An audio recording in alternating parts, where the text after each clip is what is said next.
इस वीडियो में आज हम सीखेंगे फ्यूचर परफेक्ट टेंस क्या होता है। वीडियो को शुरू से आखिर तक देखें और आज मैं आपको इस टेंस से रिलेटेड जितने भी डाउट्स हैं वो क्लियर करा के दे दूंगा। अगर आपका फिर भी इस वीडियो को देख लेने के बाद इस टेंस से रिलेटेड किसी भी किस्म का क्वेश्चन हो तो आप मुझे कमेंट सेक्शन में नीचे पूछ सकते हैं and I will try my best to answer you as soon as possible. So let's talk about future perfect tense. I told you before that all future tenses are used for plans, predictions and possibilities.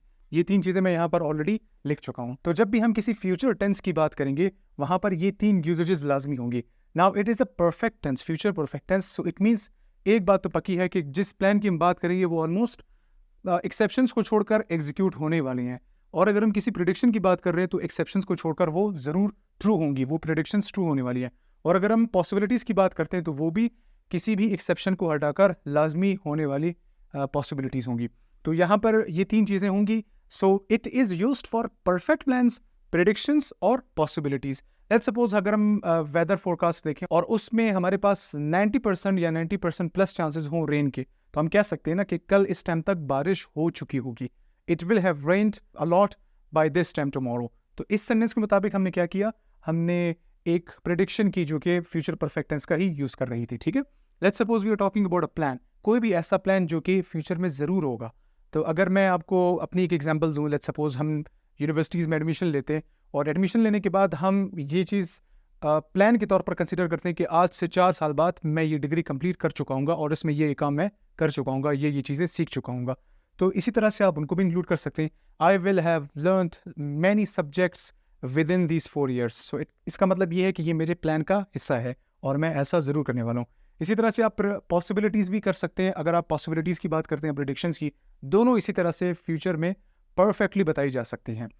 Alright, इसके अलावा मैंने एक और चीज़ भी लिखी हुई है यहाँ पर, सर्टेन एक्शंस। यानी अगर आप किसी फ्यूचर सर्टेन एक्शन की बात करेंगे तो वो भी फ्यूचर परफेक्ट टेंस का यूज़ कर सकता है। अब ये कैसे होता है, लेट्स सपोज अगर हम किसी को लीव करते हैं किसी स्टेशन पर और वो किसी दूसरी सिटी के लिए रवाना हो रहा है, तो हम ये बात उस टाइम पे ऑन द स्पॉट करते रहते हैं कि कल इस वक्त तक ये बंदा वहां पहुंच चुका होगा। This is what you know the certain action is, कि कल वो वहां पहुंच चुका होगा। अब ये परफेक्ट तो नहीं होता, बट अगर एक्सेप्शन ना हो, कोई और मसला ना हो, तो जिस तरह का प्लान है उसके मुताबिक कल ये बंदा वहां दूसरी किसी भी सिटी के जो हम बता रहे हैं वहां पहुंच चुका होगा। So he will have reached for example Karachi tomorrow, तो कल वो कराची पहुंच चुका होगा। It's a certain action. तो जब भी आप सर्टेन एक्शंस को रेफर करें, कोई भी किसी भी किस्म का सर्टेन एक्शन हो, अगर आप उसको बताना चाह रहे हैं तो आप फ्यूचर परफेक्ट टेंस का यूज करके बता सकते हैं, राइट। और इसके अलावा इसका एक और यूज भी होता है, लेकिन वो इनडायरेक्ट नरेशंस में किया जा सकता है, जहां पर आपको विल की जगह वुड लगाना होगा। तो अगर आप कहते हैं ना कि किसी को कोई काम नहीं करना चाहिए था, फॉर सर्टेनिटी और अनसर्टेनिटी, यानी यहाँ पर मैं अनसर्टेनिटी को रेफर करूंगा, तो वहां पर भी आप इस टेंस को यूज कर सकते हैं, जैसे कि he should not have done this या he would not have done this. तो यहाँ पर वो काम नहीं होना चाहिए था, इस चीज को रेफर किया जा रहा है। So this is about future perfect tense and the last usage of this one is how long in the future. यानी अगर आप किसी काम को फ्यूचर में रेफर करना चाहते हैं कि वो फ्यूचर में कितने अरसे के लिए होगा, तो आप वहां पर भी फ्यूचर परफेक्ट टेंस का यूज कर सकते हैं। इससे पहले भी मैं बता चुका हूं, जितने भी परफेक्ट टेंसेस और परफेक्ट कंटिन्यूअस टेंस होते हैं उसमें ही सिंस एंड फॉर का यूज किया जा सकता है। इसके अलावा किसी भी टेंस में सिंस एंड फॉर का यूज करना गलत होता है। सो ये चीजें आपको पता होनी चाहिए कि जब मैं हाउ लॉन्ग की बात करता हूं तब वहां पर सिंस या फिर फॉर की ही बातें होती हैं, वहां पर इन्हीं चीजों का ही कॉन्सेप्ट आ रहा होता है। Let's talk about the identification of this tense. Urdu sentences के आखिर में चुका होगा, चुकी होगी या फिर चुके होंगे, इस तरह के टर्म्स हमेशा आते हैं। और अगर मैं इसकी आइडेंटिफिकेशन की बात, इसकी हेल्पिंग वर्ब की बात करूं, तो हेल्पिंग वर्ब में हमारे पास एक ही टर्म है, विल हैव। इससे पहले की वीडियोस में आपको बता चुका हूं कि विल का इस्तेमाल हमेशा फ्यूचर टेंसेस को आइडेंटिफाई करने के लिए किया जाता है। तो हमारा जो भी फ्यूचर टेंस होगा उसमें विल का आना तो मस्ट है, हर सूरत आएगा।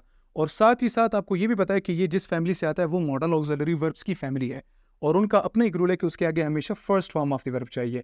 अब हम क्या करते हैं, विल का तो यूज कर रहे हैं, तो उसके आगे हमें एक ऐसा फर्स्ट फॉर्म लगाना है जिसके आगे थर्ड फॉर्म्स आ सके। क्यों? क्योंकि हमारे परफेक्ट एक्शंस को थर्ड फॉर्म्स के ही थ्रू शो किया जाता है। So these are the concepts, main concepts. अब यहाँ इसके हेल्पिंग वर्ब में हमारे पास विल है जो कि फ्यूचर को रेफर करेगा, और उसके साथ हमारे पास जो नेक्स्ट टर्म आ रहा है वो है हैव। हैव इसलिए लगा है ताकि हमारे पास इसके बाद जो मेन वर्ब आएगा वो क्या हो सके, वो third form of the verb हो सके, right. So this is the helping verb and the design. I have made a sentence over here. Let's have a look at it. He will have made new policies till now. All right. तो till now तो नहीं होना चाहिए, यहाँ पर till then होना चाहिए, right? तो वो तब तक न्यू पॉलिसीज बना चुका होगा। इट्स अ प्लान, ये एक प्लान है और वो ये काम कर चुका होगा। डेफिनेटली हम श्योर हैं, हमें पता है कि वो इसी मकसद से ही गया है कहीं कहीं किसी जगह, तो वो ये काम कर चुका होगा। इसके अलावा और सेंटेंसेस कैसे बनेंगे, उनका स्ट्रक्चर क्या होगा, अभी इस वीडियो में फर्दर देखते हैं और उनको समझने की पूरी कोशिश करते हैं। So these are the remaining sentences. The negative sentence is they will not have seen them, वो उन्हें नहीं देख चुके होंगे। This is a negative sentence. हमने ये चीज़ पहले भी देखी है, जब भी हमारे पास दो वर्ड्स होंगे किसी एक हेल्पिंग वर्ब के, राइट, जो फ्यूचर कंटिन्यूअस टेंस में भी हमने देखा था, तो वहाँ पर जो नॉट और सब्जेक्ट होता है वो हमेशा दोनों हेल्पिंग वर्ब्स के बीच में यूज होगा। जैसे यहाँ पर देखें, हम क्वेश्चन बना रहे तो हमें क्वेश्चन में पूरा हेल्पिंग वर्ब शुरू में नहीं मूव कराना, हमने सिर्फ उसका फर्स्ट लेटर मूव कराना है, फिर सब्जेक्ट रखना है, फिर हैव रखना है। हैव को हमेशा थर्ड फॉर्म के करीब करीब रखना है आपने। यहाँ पर भी देखिए मेन वर्ब्स के करीब रखा है मैंने, यानी थर्ड फॉर्म्स के करीब रखा है, क्योंकि इसी की वजह से हमारे पास थर्ड फॉर्म आ रहे होते हैं। तो अगर आप इस नेगेटिव सेंटेंस को देखें, दे will not have seen them, यहाँ ये इस एक नॉट से स्प्लिट हुआ है इन बिटवीन।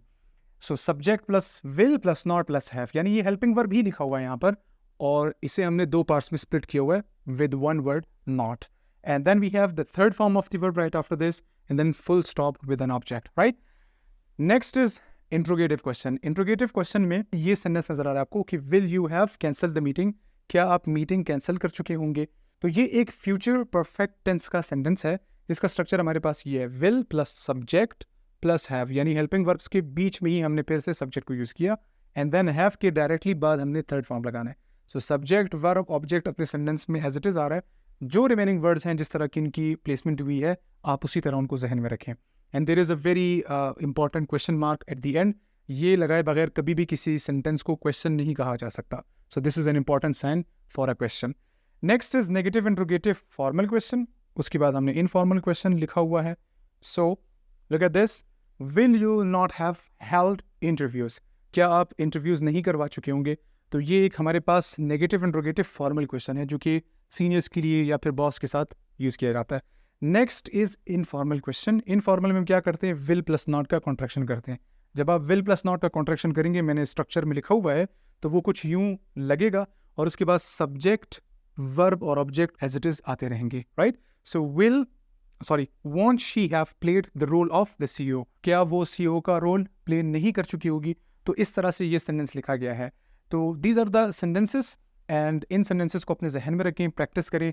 इनमें जो मेन यूजेस मैंने आपको बताए हुए वो है प्लान्स, प्रेडिक्शंस, पॉसिबिलिटीज़, और वो प्लान्स, प्रेडिक्शंस और पॉसिबिलिटीज़ जो कि परफेक्ट होंगे, जो कि लाजमी होंगे एक्सेप्शंस को हटाकर। और इसके साथ साथ मैंने आपको तमाम के स्ट्रक्चर्स भी लिखवाएं। अब एक चीज़ जो रिमेनिंग है वो है WH क्वेश्चन। अगर आप यहाँ पर इस वर्ड के साथ लगा दें WH वर्ड, जैसे कि इस वक्त मैं लगा रहा हूँ वेयर, तो इंट्रोगेटिव सेंटेंस आपके पास पहले से होना चाहिए। मैंने पहले भी कई वीडियोस में बता दिया आपको कि आपको जब भी एक क्वेश्चन बनाना होता है WH क्वेश्चन, आपके पास पहले से एक इंट्रोगेटिव सेंटेंस होना चाहिए। तो यहाँ हमारे पास एक इंट्रोगेटिव सेंटेंस नजर आ रहा है आपको, मैंने उसके साथ सिर्फ एक WH वर्ड लगाया है। So where will you have cancel the meeting, आप मीटिंग कहाँ कैंसिल कर चुके होंगे? So this makes it a WH question. इसका स्ट्रक्चर बिल्कुल सेम एज इट इज है, आप सिर्फ इसके साथ शुरू में क्या लगा दें, WH plus will plus subject plus have plus third form of the verb and object with a question mark. So this was all about future perfect tense, और इनके यूजेजेस आपके सामने थे। इसके अलावा अगर आप इसमें since and for का कॉन्सेप्ट भी यूज करते हैं, जैसे कि they will not have seen them for 10 years, 10 सालों की ड्यूरेशन के लिए, तो वो फ्यूचर में how long को भी आंसर करेगा। तो इस तरह से आप यहाँ किसी भी सेंटेंस के साथ since and for लगाएं, जैसे कि will you have cancelled the meeting, since तो नहीं लगता, फ्यूचर में कभी भी since नहीं लगता, sorry, it is always using from। since जो है वो पास्ट टेंसेज में इस्तेमाल किया जाता है, यानी पास्ट की ड्यूरेशन को रेफर करने के लिए यूज़ किया जाता है। So you can just use from but you can not use since. So this was all about the future perfect tense. इस टेंस को प्रैक्टिस करें, इनके सेंटेंसेज और इनकी यूजेजेस को अच्छे से देखें, एंड आई बिलीव आपको बहुत जल्दी इनका कॉन्सेप्ट आ जाएगा और आप इसको सही यूज़ कर पाएंगे अपनी कम्युनिकेशन में।